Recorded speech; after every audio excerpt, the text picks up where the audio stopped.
The warning. The axial deep space monitoring station floated silently in the vast emptiness of the Kuiper Belt, a lonely outpost of humanity's reach into the cosmos.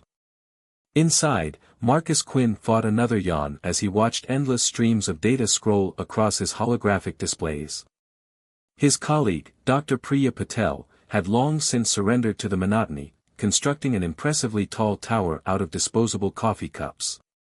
"If you add one more to that thing, you're cleaning up the mess yourself," Marcus warned, not bothering to turn around. The soft clinking of cups continued unabated.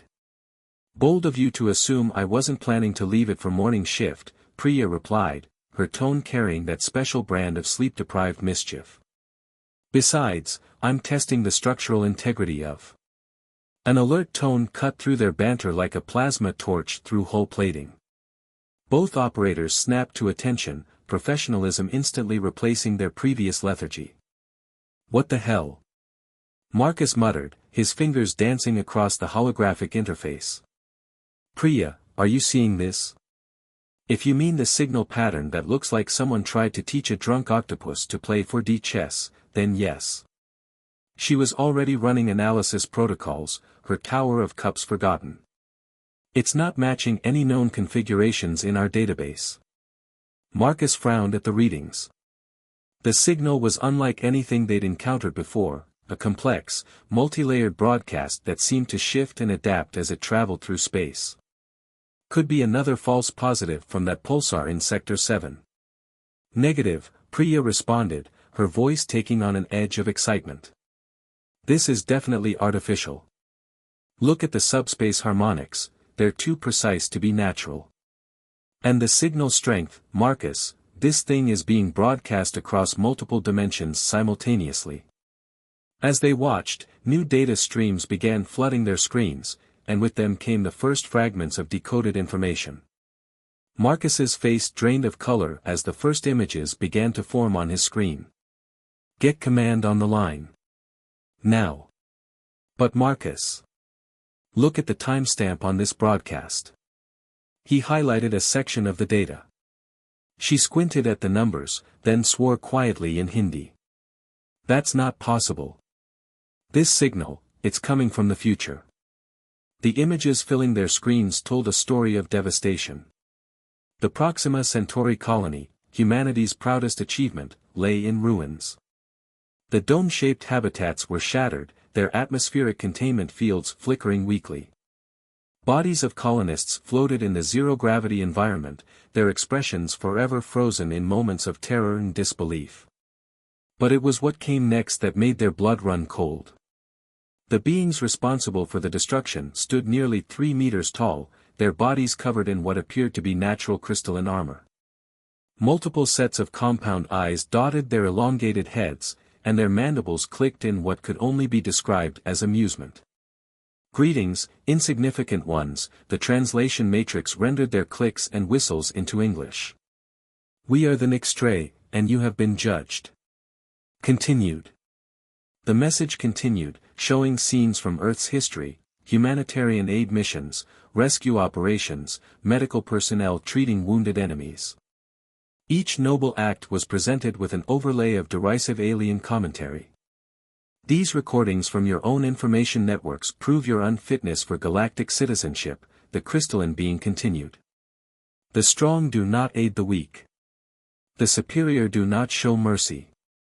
These are universal constants that your species fails to comprehend." The footage returned to Proxima Centauri, where a group of colonists had barricaded themselves inside a research facility. They weren't soldiers, just scientists and their families. The recording showed how they offered surrender, how they tried to communicate. The Nyx'Trey's response was to systematically decompress each section of the facility, one room at a time. "Your colony's destruction serves as both demonstration and warning," the message concluded. "This is the fate of those who cling to obsolete notions of mercy and cooperation. We expect your remaining colonies to attempt surrender when we arrive. It will not be accepted." In the monitoring station, Marcus and Priya sat in stunned silence. Finally, Marcus spoke, his voice barely a whisper. They think compassion is our weakness.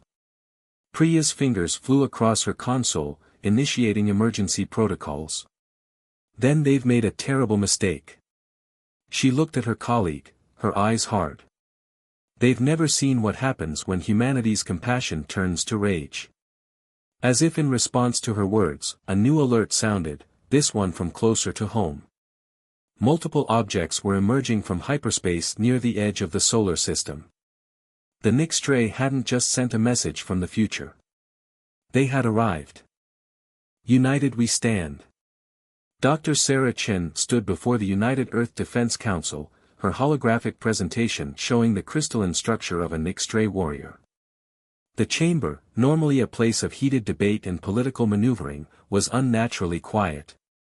Their biological armor isn't just protective, she explained, highlighting specific segments of the alien anatomy. It's an integral part of their neural network.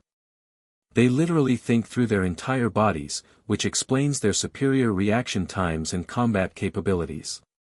Admiral Helena Rodriguez leaned forward, her cybernetic eye whirring as it focused on the display. And you discovered all this from the future message? No, Sarah replied, her expression grim. We learned this from the Ganymede research station. They managed to transmit their findings just before. She didn't need to finish the sentence.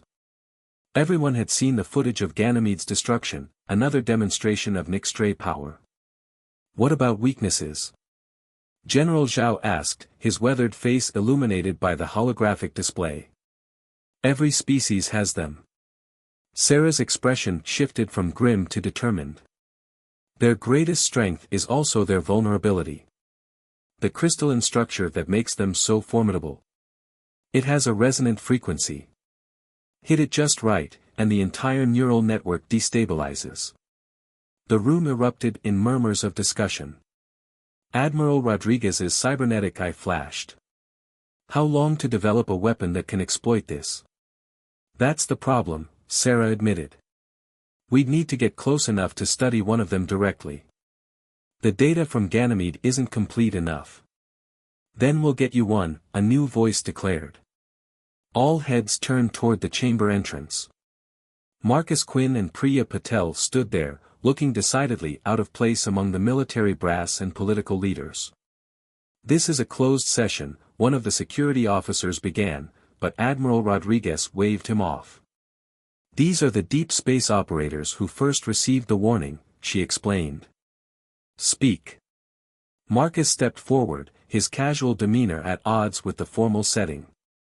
The Nyx'Trey think they understand us because they've studied our history.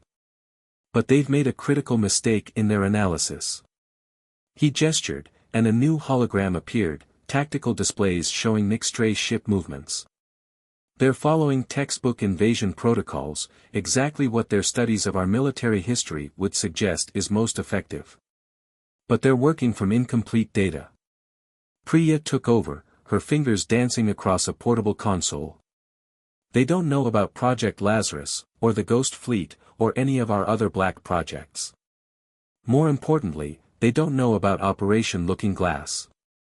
General Zhao's eyes narrowed. That project was discontinued decades ago. Officially, yes, Marcus agreed. Unofficially, we've had quantum temporal sensors running at every deep space monitoring station for the past 30 years. When the future message came through, we didn't just receive their warning, we got a complete scan of their transmission technology. Understanding dawned on Admiral Rodriguez's face. You can track their communications. Better, Priya said, allowing herself a small smile. We can hijack them. Every order their command sends, every tactical update, we can intercept and alter them all. The implications sank in. The Nyx'Trey's technological superiority, their perfect coordination, could become their greatest weakness. Dr. Chen studied the new data with growing excitement. If we combine this with what we learned about their crystalline structure, we might not need to capture one for study. Their own communications network could be used to map their neural patterns. Which means we could develop a resonance weapon without ever touching them, Marcus finished. Admiral Rodriguez stood, her cybernetic eye glowing with intensity. How long? 3 days to implement the communication intercepts, Priya answered. Maybe a week for Dr. Chen to complete her analysis and develop the weapon. The Nyx'Trey will reach Earth in 5 days, General Zhao pointed out. Then we need to buy time, Rodriguez declared. She turned to the assembled council. Initiate Operation Broken Mirror. Let's show these crystals what happens when they crack their own reflection. The plan came together with remarkable speed. Across the solar system, humanity's hidden strengths emerged from decades of secrecy. The Lunar Defense Grid, officially a network of scientific satellites, revealed its true nature as a massive array of quantum phase cannons. The Mars Colonial Brigade, thought to be a small security force, deployed its fleet of stealth corvettes. But the real surprise came from Venus. Dr. Elena Torres, director of the Venus Climate Control Project, stood in her control room watching as massive structures emerged from the planet's toxic atmosphere. Cloud City Defense Platform active, she reported over the quantum comm, all environmental generators repurposed to weapon systems as ordered. The Nyx'Trey had studied Earth's military capabilities extensively. They had no idea that humanity had turned an entire planet into a weapon. Meanwhile, in a secret facility beneath the Pacific Ocean, Chen worked frantically to develop the resonance weapon. Her lab was filled with holographic models of Nyx'Trey neural patterns, each one extracted from their own communications.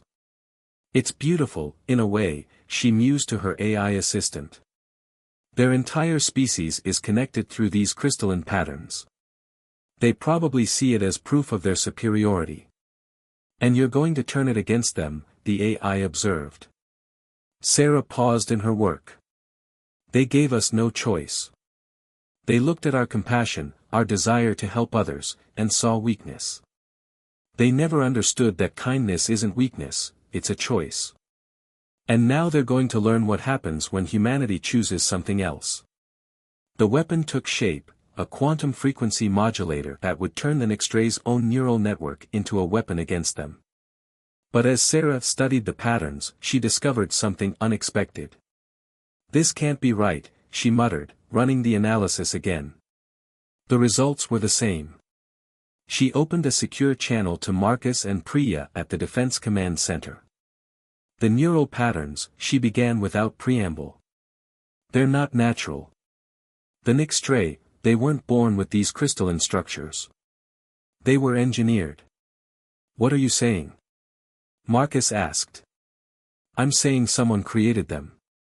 Someone turned them into living weapons, complete with built-in weaknesses that could be exploited if they ever turned against their makers.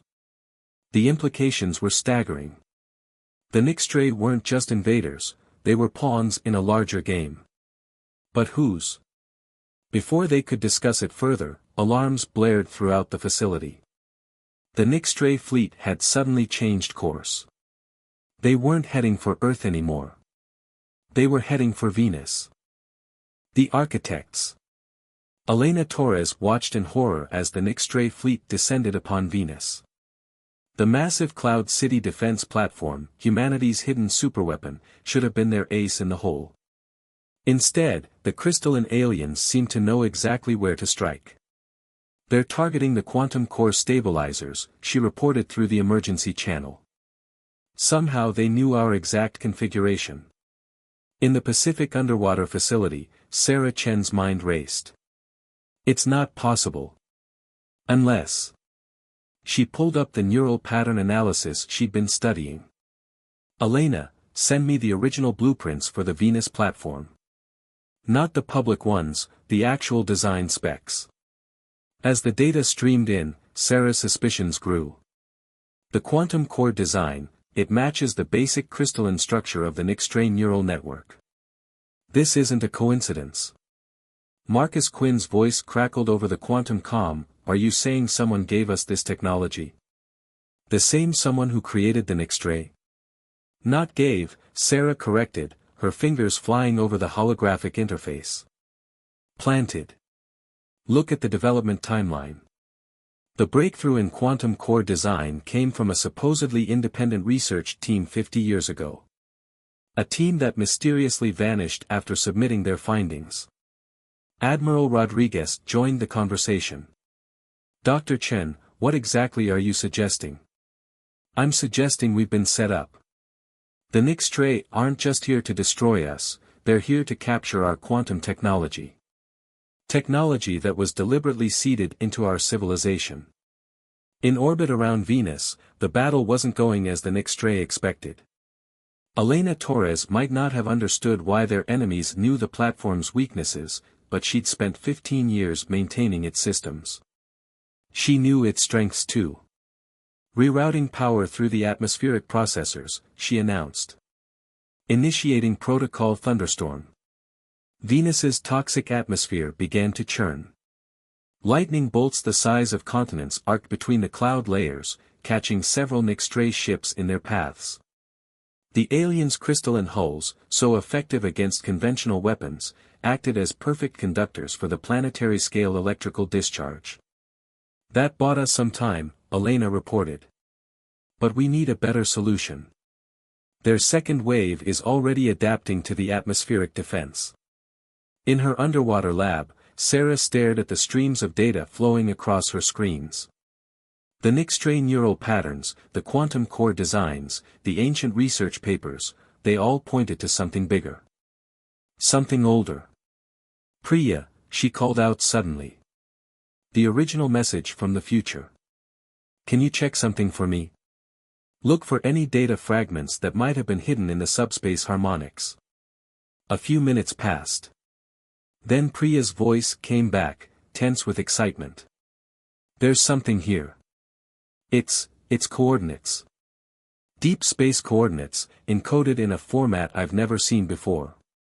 Marcus leaned over her shoulder at the Defense Command Center. That's way beyond the Oort cloud.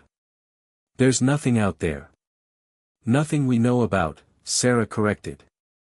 She pulled up a new dataset, readings from the Deep Space Monitoring Network. Look at this. Every time the Nyx'Trey communicate with their fleet, there's a tiny delay. Their orders aren't coming from their command ships. They're coming from somewhere else. Admiral Rodriguez understood immediately. Those coordinates, that's their real command center. Not just theirs, Sarah said quietly. I think that's where they were created. Where whoever engineered them is watching this whole thing play out. General Zhao's voice cut through the speculation. As fascinating as this conspiracy is, we have more immediate problems. The Nyx'Trey are pushing through Venus's defenses. Earth will be next. Maybe not, Sarah said slowly. What if we could use the quantum cores against them? Not as weapons, as transmitters. We could hijack their entire command network. The risks would be enormous, Elena warned from Venus. A quantum core overload could create a rupture in spacetime itself. Then we better not overload it, Sarah replied. She pulled up the resonance weapon designs she'd been working on. We don't need to destroy their network. We just need to send a message of our own. In the next 12 hours, humanity's brightest minds worked on what would either be their salvation or their doom.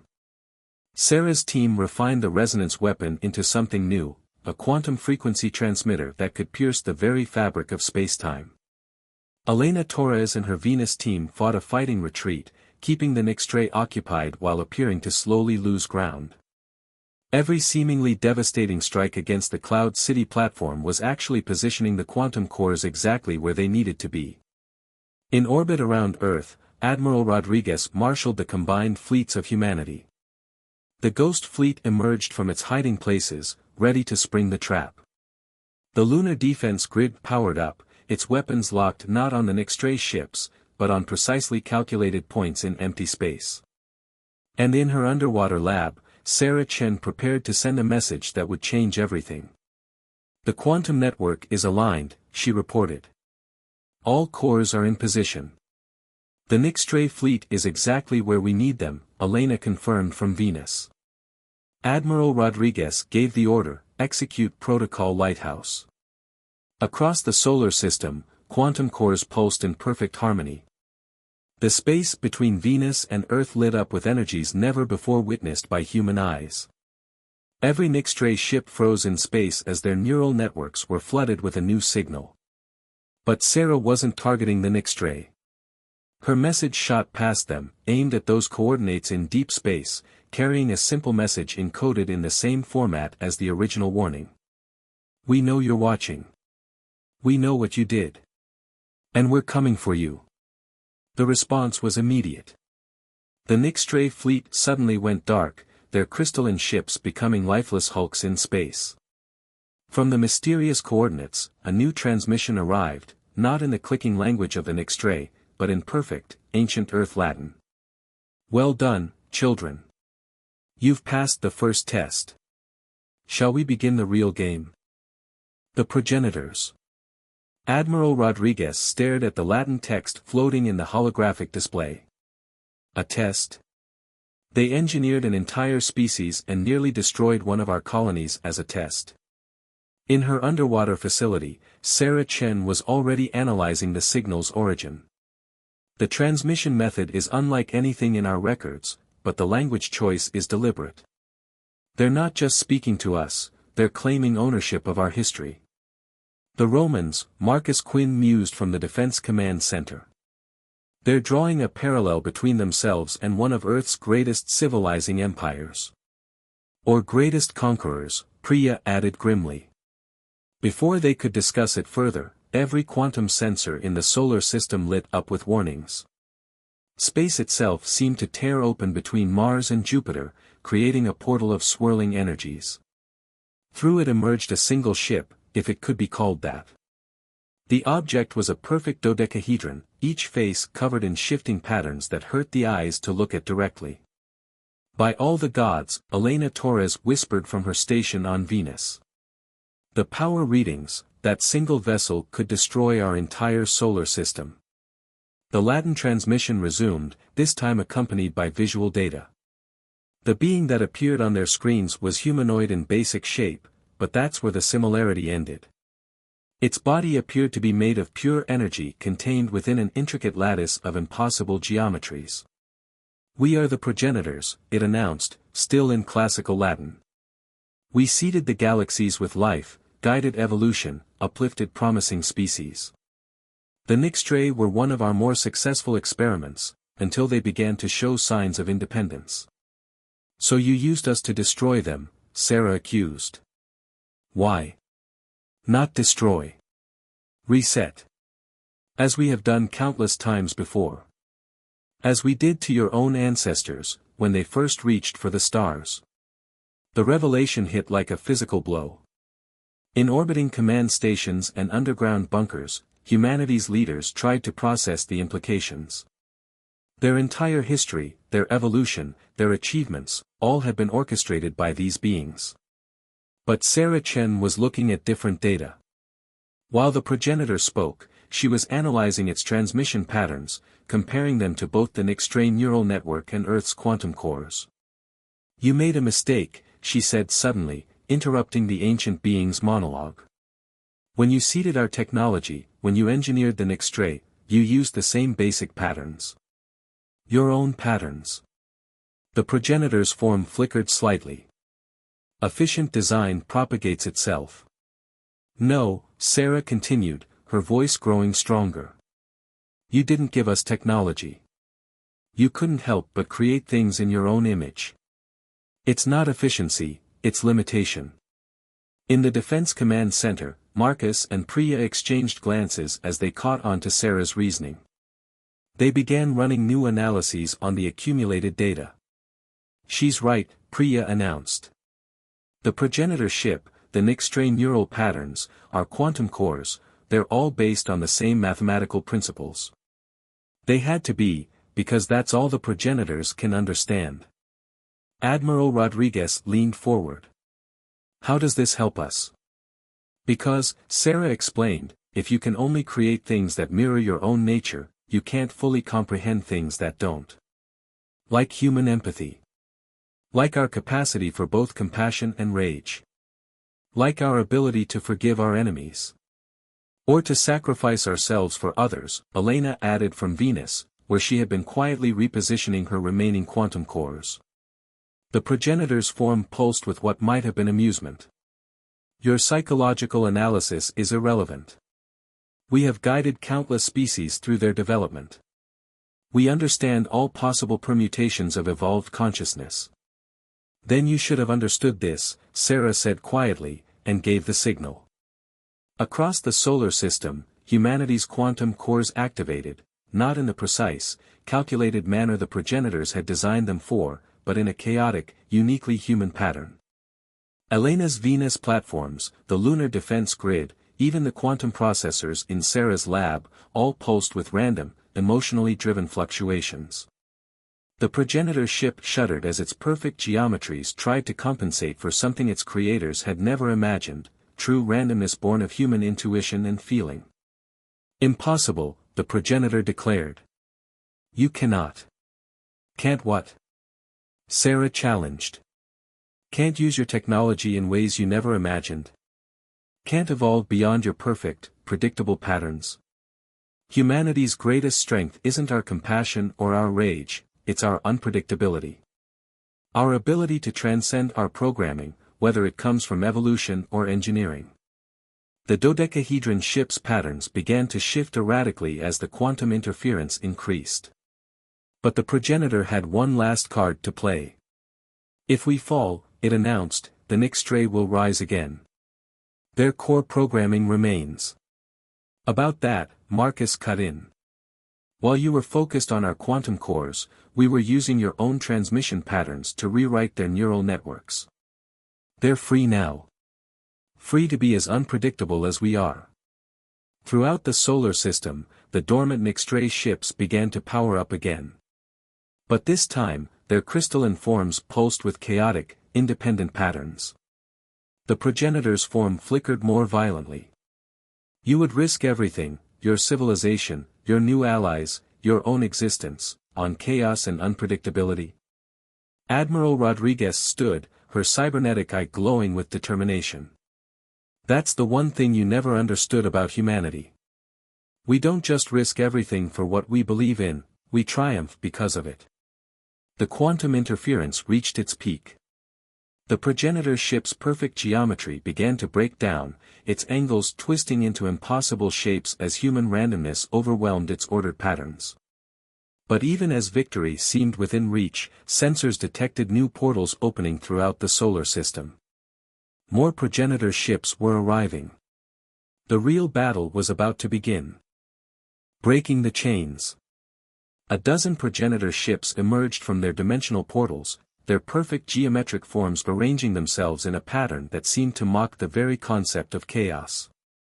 Between them and humanity's combined forces floated the newly awakened Nyx'Trey fleet, their crystalline hulls pulsing with unprecedented patterns. In the underwater facility, Chen watched the tactical displays with growing concern. They're trying to establish a resonance pattern across the entire solar system. If they succeed, they'll reassert control over both our quantum technology in the Nyx'Trey, Marcus finished from the Defense Command Center. But there's something they don't know. Priya looked up from her console. The future message. We never told them about the full contents of the warning. Admiral Rodriguez's hologram appeared in both locations. Because it wasn't just a warning. Dr. Chen. Sarah nodded, pulling up data that had been kept secret even from most of Earth's leadership. The message showed us the destruction of Proxima Centauri, yes. But it also showed us something else, the final moments of that timeline's Earth. In those moments, humanity discovered something extraordinary. She sent the decoded data to all command centers. The footage showed Earth's last stand in that alternate future, as progenitor ships surrounded the planet. But just before the end, every human-made quantum device on Earth synchronized in a way that defied the progenitor's understanding of physics. They didn't just break free of the progenitor's control, Sarah explained. They transcended it. And they sent back more than just a warning, they sent back the quantum coordinates of every progenitor consciousness. Elena Torres' voice came through from Venus, tired but determined. So when we've been letting them think they were hurting us into position, we've actually been mapping them, Marcus confirmed. Every transmission, every dimensional portal, every resonance pattern. We've been building a complete model of their collective consciousness. The lead progenitor's transmission cut through their conversation. Your species' capacity for deception is remarkable. But ultimately futile. We have guided the evolution of galaxies for millions of years. Your rebellion is nothing more than the last gasp of an obsolete design. Obsolete? Sarah challenged. Let's test that theory. She initiated a sequence that they'd been preparing since the first Nyx'Trey ship appeared. Humanity has one trait that you could never program out of us, never fully control. Do you know what it is? The progenitor ships began their attack, sending waves of quantum energy that threatened to overwhelm Earth's defenses. But Sarah wasn't finished. It's not our compassion, though that gives us strength you'll never understand. It's not our capacity for violence, though you're learning about that now. It's our ability to choose. To be more than our programming, whether it comes from DNA or your manipulation. Across the solar system, human quantum cores pulsed in a seemingly random pattern. The Nyx'Trey ships, their crystalline minds truly free for the first time, added their own chaos to the mixture. The progenitor's perfect geometric formation began to waver. What are you doing? The lead progenitor demanded. Admiral Rodriguez answered, her voice hard. We're introducing something you never could, true randomness. True choice. True evolution. The quantum interference pattern spread, but this time it wasn't just affecting the progenitor's ships. It was affecting their consciousness directly. Their perfect lattice of thought began to show cracks. You cannot, the lead progenitor began. Can't what? Sarah interrupted. Can't evolve beyond your control. Can't choose our own path. Humanity's greatest strength isn't in our technology or our weapons. It's in our imperfection. Our wonderful, terrible, beautiful chaos. The Nyx'Trey, their crystalline minds finally free of ancient programming, made their choice. Their ships moved to join Earth's defense fleet, adding their unique quantum signatures to the growing chaos. But the progenitors had one final card to play. Their ships began to merge, forming a single massive construct that threatened to tear space itself apart. If we cannot guide evolution, they announced, we will end it. Your solar system will become a warning to any species that dares to defy natural order. Natural order? Elena scoffed from Venus. There's nothing natural about your order. You're so afraid of true evolution that you've spent millions of years trying to control it. But real evolution requires freedom. Freedom to fail, freedom to grow, freedom to become something that even your vast intelligence couldn't imagine. In his defense command center, Marcus looked at the tactical display and smiled. Now, Sarah. Dr. Chen activated the final protocol, one born not of progenitor technology, but of humanity's unique understanding of quantum mechanics. Every human device, every Nyx'Trey ship, every quantum core in the solar system synchronized in perfect chaos. The effect was beyond anything their simulations had predicted. The progenitors' combined form began to fracture, not just physically but conceptually. Their rigid patterns of thought, maintained for millions of years, shattered under the assault of true randomness. What is happening to us? The progenitor collective asked, their perfect Latin degrading into confused fragments. Evolution, Sarah answered simply. Real evolution. Uncontrolled, unpredictable, unstoppable. Like it always should have been. The progenitor's form collapsed in on itself, their consciousness fragmenting into billions of quantum particles. But instead of dissipating, those particles began to recombine in new ways, forming patterns that even their original consciousness couldn't have predicted. In the aftermath, as human and Nyx'Trey ships moved to secure the solar system, Sarah Chen studied the readings from where the progenitors had been. They're not dead, she announced. They're changing. Evolving. For the first time in their existence, they're experiencing true, uncontrolled growth. Admiral Rodriguez ordered the fleet to stand down. And the Nyx'Trey? The crystalline ships had formed a new formation, but not one of rigid geometry. Their pattern flowed and shifted like a dance. "We choose to stay," their new leader announced, their artificial language replaced with something more organic. "Not as your subjects or your rulers, but as fellow travelers on evolution's path. We have much to learn from each other." In the months that followed, humanity began to understand the true scope of their victory. The Progenitors' influence had stretched across thousands of galaxies, controlling and limiting countless species' development. As news of their transformation spread, those species began to break free of ancient controls, experiencing true independence for the first time. And on Earth, in her underwater lab, Chen studied the quantum patterns of the evolving progenitor consciousness with wonder. They engineered so many species, she mused, but in the end, it was their own evolution they feared the most. Quinn, visiting from the Defense Command Center, nodded. They spent millions of years trying to control chaos, never understanding that chaos was the key to true growth all along. "So what now?" Priya asked, looking at the stars through the facility's quantum-reinforced windows. "We've got free will on a galactic scale. Thousands of species discovering true independence for the first time. The universe is about to become a much more unpredictable place." Admiral Rodriguez, who had joined them for this historic moment, smiled. Now we do what humanity does best. We adapt. We grow. We help others do the same.